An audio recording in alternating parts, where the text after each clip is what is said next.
Hi everybody, welcome back to my channel. My name is Anurag Singh, and today in this video I'm going to talk about the actual cause for the protest going on Jantar Mantar. If you are really following things around you, if you are really an aware citizen, then you should know that there is an act introduced into Lok Sabha, that is FCRA. So from reading so many articles, watching so many videos of people who are really following things going around, who really understand the reason for this protest, I'm going to discuss that topic, that is FCRA. Now, what is FCRA? So FCRA is Foreign Contribution Regulation Act. And now you will wonder that, is FCRA introduced by BJP recently so that the protest is going on, or are you bluffing? Let me tell you, my friends, that FCRA is not introduced by this government. Actually, FCRA is introduced by the then government of Indira Gandhi in 1976, when it was emergency in our country in 1975. So Indira Gandhi and their cabinet decided that no foreign power should influence our politics. So they introduced an act, that is Foreign Contribution Regulation Act, FCRA, in 1976. Now, do you also ask me questions, Anurag, how you can say that they are not protesting for NEET leak exam, or the suicide of children who killed themselves because of the leak of NEET exam, and you are saying that it is due to FCRA. If it is for NEET, then I do not know that why so many people from different places come and they are talking about their things. Like, so many political parties are coming and they are just talking about them, not talking about NEET. I don't understand. I don't understand that people coming from different comedians are coming and they are defaming Hindus, defaming Hindu deities. Why? I don't understand. If they are actually really coming from NEET, then they should talk about NEET. They should not talk about other things. So many people are coming and they are behaving as Shaheen Bagh. They are saying slogans like "We need Azadi, Azadi." They are singing that song. Why? Why it is happening there? If that protest is for NEET leak, then they should talk about it. I have also come through a story that a lady has thrown ink on that CJP head, Abhijit Deepike. Why? I have come to know that the lady told the lady told this story that she also her son also given the NEET. Now she came to that place to support the uh, protest. She went to Sonam Wangchuk sir. She talked to him, and then he said to that lady that you should go and talk to Deepike. She went there. She asked people where is Deepike, and that so she didn't find anywhere. But when she find him, and then she listened that they are not even talking about NEET leak paper. They are talking about we want resignation of Modi, and other political parties are coming and they are defaming other things and doing that. They are not talking about NEET, but they are talking about everything. So that's why do not believe that they are for NEET. Actually, you have come to this proverb that किसी मतलब किसी के कंधे पे रख के बंदूक चलाना, and this is happening here. They are actually protesting against FCRA, just putting their gun on the shoulder of NEET. Now, my friends, let me tell you about FCRA. I'll be dividing these FCRA into 3 to 4 parts, and it is like, what is FCRA? So I have told you the full form of FCRA, that is Foreign Contribution Regulation Act. And let's talk about its history. So its history is like, in 1975,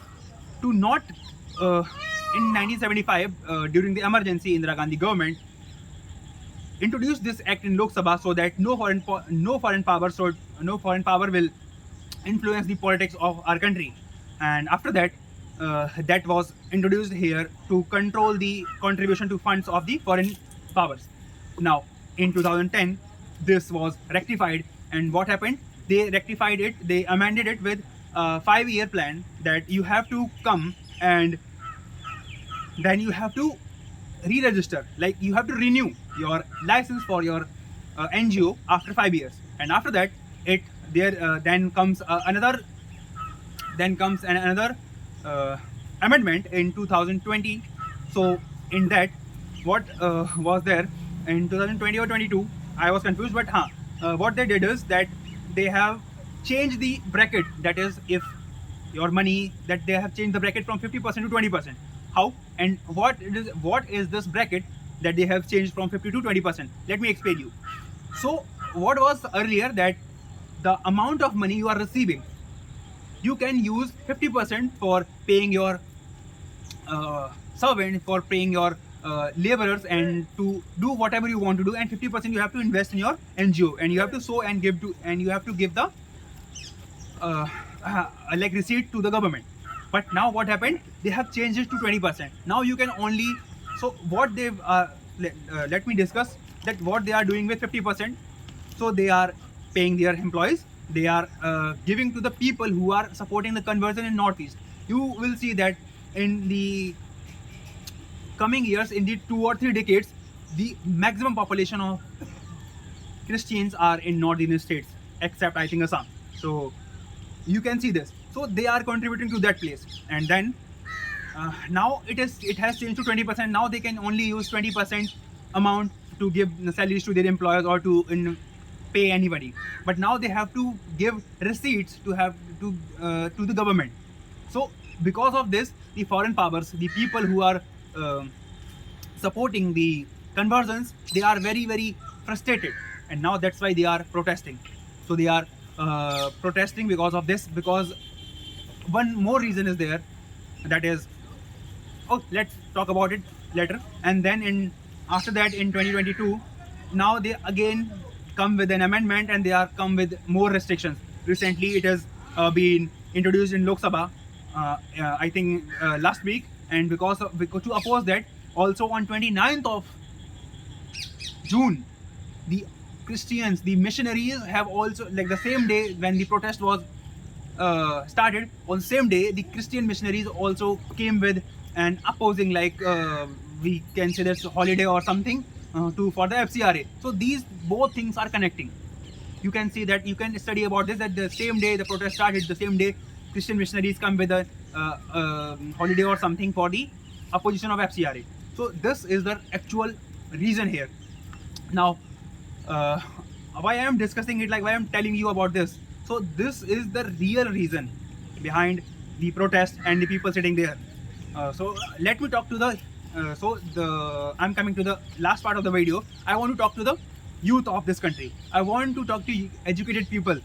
I want to know that, is there a solution of asking for resignation? Do we really want resignation, or do we really want reforms in education policies?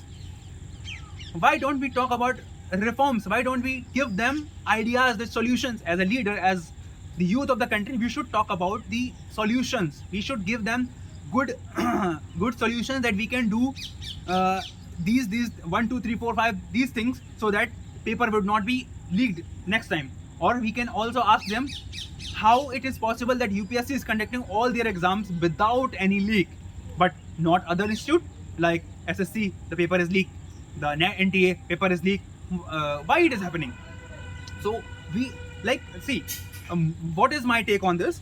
Instead of asking for resignation, I have also watched a video in that when I think Shastriji was railway minister in few years back, and then what happened, as there was a rail get off their track, and he just resignated. He gave resignation that in my period the train was derailed. So I don't understand that, instead of taking responsibility of that thing and coming with the improvements, coming with the solutions, he just resigned from that place. How is this accountable? People are saying that the UPA government is accountable that time. How it is accountable? I don't understand this. I want a people who is accountable come in front, accept his mistakes, and ensure us that I will give you solutions. I will come with reforms and I will improve this thing. What we are doing. What we are doing in protest. We are asking Prime Minister to resign. Why so? I don't understand this. So I give you this thing. I expect from the youth that you please come with good ideas to come with the solution for the leak rather than asking for resignation, because after resignation of that current education minister, we do not know who will come, and we cannot suggest anybody's name to go and sit there for as education minister. You understand one thing: the leader, that is politician, and teacher. If you are thinking that somebody teacher will become education minister, then you should understand the politician and teacher are different. Both roles are different. And let me give you an example also here, that if we talk about our previous times, that is about Chandragupta Maurya time, then we know that Chanakya, who is a teacher, did not come to politics. He chose someone to assist him. So I want our teachers who are really good at teaching, who are really good at coming up with good ideas, they should give suggestions to government. They should suggest them good things for the development of the country, rather than just asking for the resignation of the people. See, we are not talking about improvements. We are just talking about resignations. How many resignations our country wants? So please understand this thing rather than asking for resignation. I don't have any problem with resignation. You take resignation, but what after resignation? If somebody will come and say the same thing and the same thing get repeated, then who will be responsible for this? We as a citizen will be responsible for this, not anybody else. So my friends, I want you all to give your good ideas into the comment section, so that I and we can contribute something to the government. Thank you so much. Jai Hind. I hope you will all give your ideas to the comment section. Thank you.